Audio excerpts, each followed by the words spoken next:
Assalamualaikum warahmatullahi wabarakatuh. Halo semuanya, perkenalkan nama saya Ajeng Aulia Julianti dari kelas 11-2. Di sini saya memiliki tugas terkait dengan mata pelajaran sosiologi dengan tema kelompok sosial. Di sini saya akan menjelaskan terkait dengan kelompok sosial yang berhubungan dengan BUMN atau badan usaha milik negara. Sebagai makhluk sosial, manusia membutuhkan interaksi dengan sesamanya. Kebutuhan interaksi ini merupakan kebutuhan mendasar yang jika tidak dipenuhi, manusia bisa merasakan jenuh, bahkan stres. Karena sifat dasar tersebut, kelompok sosial dengan mudah terbentuk secara alami. Adanya interaksi menjadikan mereka berkumpul, membuat kelompok baik terorganisir atau tidak, lalu membuat kegiatan di dalamnya. George Homans, sosiolog asal Amerika Serikat ini mendefinisikan kelompok sosial sebagai kumpulan individu yang saling berinteraksi, melakukan kegiatan, dan memiliki perasaan yang mendorong untuk membentuk sesuatu yang terorganisir secara menyeluruh dan saling timbal balik.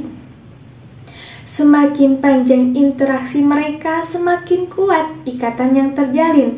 Semakin kuat ikatan yang terjalin, semakin kuat persatuan dan kesatuan di dalam kelompok tersebut. Kuatnya ikatan perasaan di dalam kelompok tersebut dipengaruhi oleh kesamaan dalam tujuan. Indonesia telah menetapkan untuk mengusung sistem ekonomi Pancasila. Artinya, sistem ekonomi campuran akan diterapkan. Hal ini bertujuan untuk mengurangi monopoli ekonomi oleh anggota tertentu. Untuk mengatasi hal itu, negara menjalankan unit usaha sebagai upaya untuk menyeimbangkan ekonomi dengan cara ikut serta dalam mengelola sebagian kekayaan negara. Mengapa BUMN perlu ada dan sebesar apa perannya dalam menopang sistem ekonomi Pancasila? Yuk kita simak bersama. BUMN adalah salah satu dari 3 pelaku utama ekonomi negara selain koperasi dan usaha swasta. Dulunya BUMN bernama Perusahaan Negara atau PN.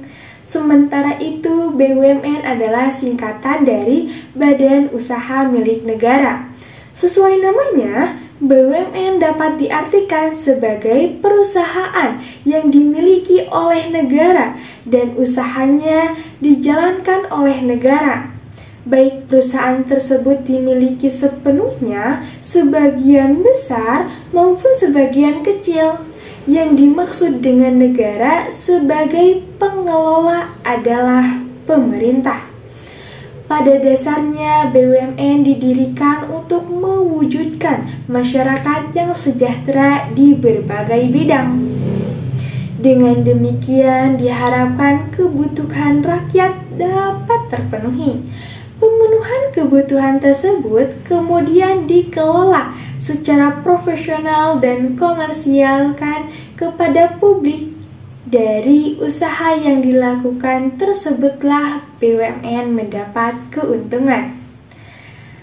Dalam hal ini saya mengangkat dinamika yang terjadi dalam kelompok BUMN karena dinamika ini memiliki dampak yang signifikan pada perekonomian dan masyarakat. Hal ini mencakup aspek-aspek seperti efisiensi operasional, transparansi, manajemen risiko, inovasi, serta peran BUMN dalam pembangunan nasional.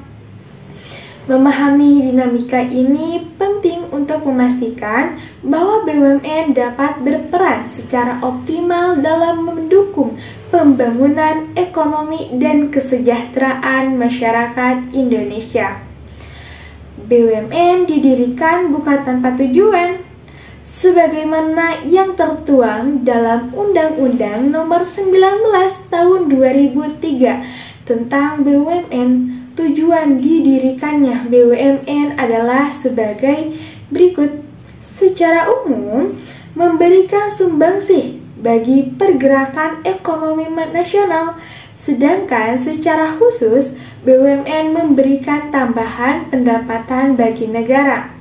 Oleh karena itu, BUMN yang sehat adalah BUMN yang menguntungkan negara, bukan justru membebani negara dengan operasionalnya maupun hutangnya, mengejar keuntungan agar dapat menambah pemasukan negara, memberikan pelayanan dalam pengadaan barang atau jasa yang berkualitas tinggi yang dibutuhkan oleh banyak orang. Kelompok sosial dan badan usaha milik negara atau BUMN adalah dua entitas yang dapat memiliki hubungan dalam konteks ekonomi dan sosial di suatu negara. Berikut beberapa hubungan yang mungkin ada di antara keduanya. Yang pertama, karyawan BUMN. Kelompok sosial dapat terbentuk di sekitar karyawan BUMN. Karyawan BUMN seringkali menjadi bagian dari komunitas sosial tertentu dan berinteraksi dengan sesama karyawan dalam lingkup kerja mereka. Yang kedua, ada manajemen sumber daya manusia. BUMN dapat memainkan peran dalam pengembangan sumber daya manusia dalam kelompok sosial tertentu.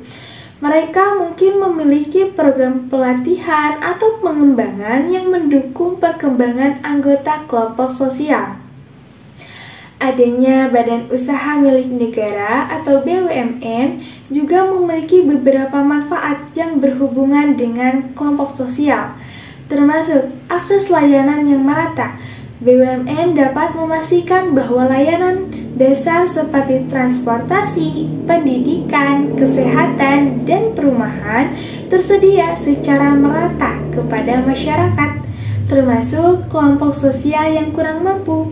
Ini membantu mengurangi kesenjangan sosial dan meningkatkan kualitas hidup kelompok masyarakat yang rentan. Yang kedua, ada stabilitas dan keamanan. Dalam sektor-sektor kunci seperti energi dan infrastruktur, BUMN dapat memastikan pasokan yang stabil dan aman. Hal ini dapat membantu melindungi kelompok sosial dari fluktuasi harga dan ketidakpastian pasokan yang dapat mempengaruhi kualitas hidup mereka.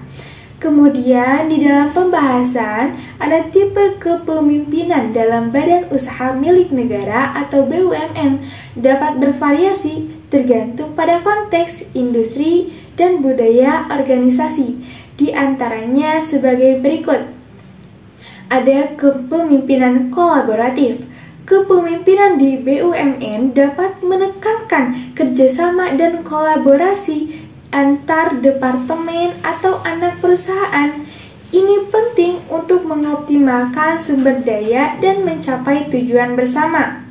Kemudian ada kepemimpinan etis, di mana pemimpin BUMN harus memegang standar etika yang tinggi karena mereka mengelola aset negara. Kepemimpinan etis melibatkan transparansi, akuntabilitas, dan integritas dalam pengambilan keputusan.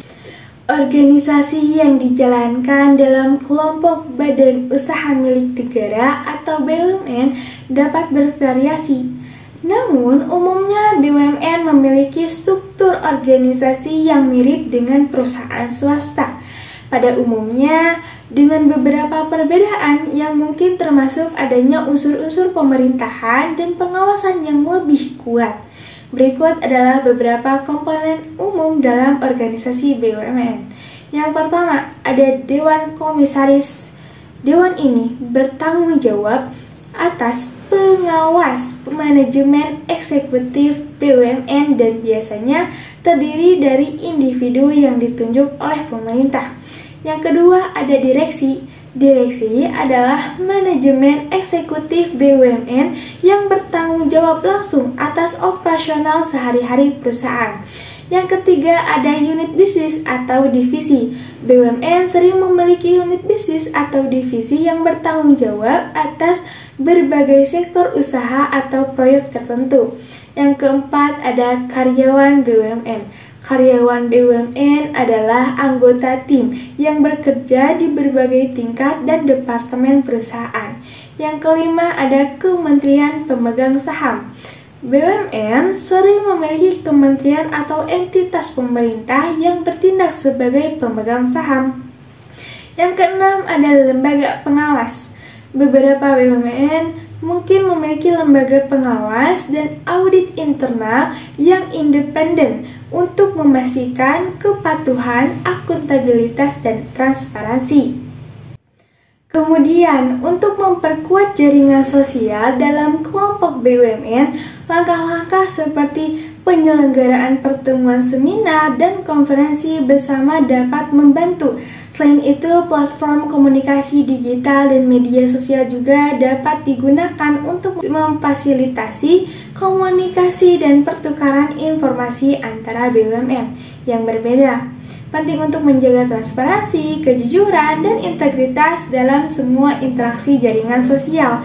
Ini untuk menjaga kepercayaan dan keberlanjutan kerjasama. Kondisi konformitas kelompok BUMN ketika menghadapi masalah dapat bervariasi tergantung pada berbagai faktor, termasuk manajemen perusahaan, kultural organisasi, serta sifat dan kompleksitas masalah yang dihadapi. Namun, umumnya ada beberapa pola yang mungkin terjadi. Yang pertama, konsisten terhadap kebijakan. Kelompok BUMN cenderung untuk mematuhi kebijakan dan prosedur yang ada.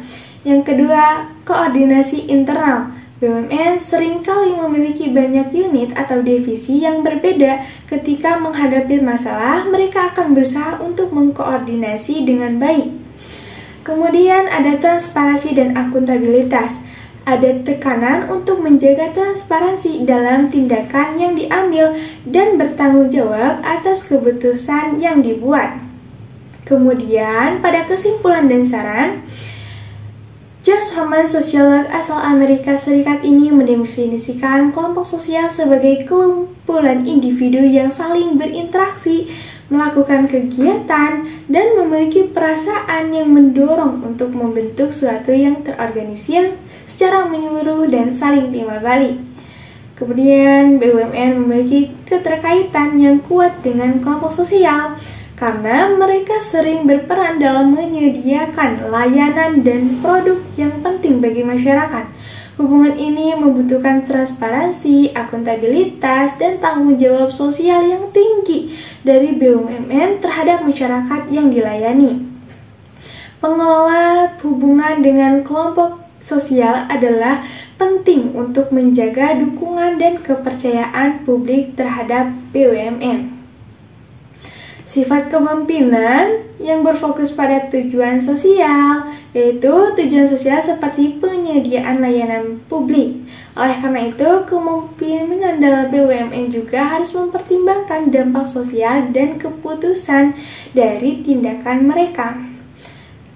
Setelah itu, ada BUMN dapat mengoperasikan berbagai jenis organisasi, mulai dari perusahaan produsen hingga penyedia layanan publik seperti perkeretaapian atau listrik. Struktur dan budaya organisasi yang unik dalam BUMN mempengaruhi cara mereka menjalankan operasinya. Efisiensi, transparansi, dan efektivitas operasional adalah fokus utama dalam mengelola organisasi yang dijalankan oleh BUMN. Kemudian yang terakhir adalah saran. Berikut adalah beberapa saran yang dapat diberikan kepada kelompok BUMN. Transparansi dan akuntabilitas. Jaga tingkat transparansi yang tinggi dalam mengambil keputusan dan tindakan. Pastikan bahwa segala sesuatu yang berkaitan dengan operasi dan keuangan BUMN dapat diakses oleh pemangku kepentingan. Efisiensi operasional. Dorong efisiensi dalam operasi BUMN. Identifikasi area yang dapat dioptimalkan untuk mengurangi biaya dan meningkatkan produktivitas.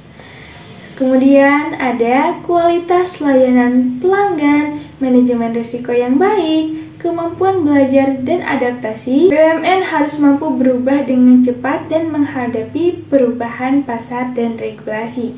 Sekian dari saya, mohon maaf bila ada salah kata. Wassalamualaikum warahmatullahi wabarakatuh.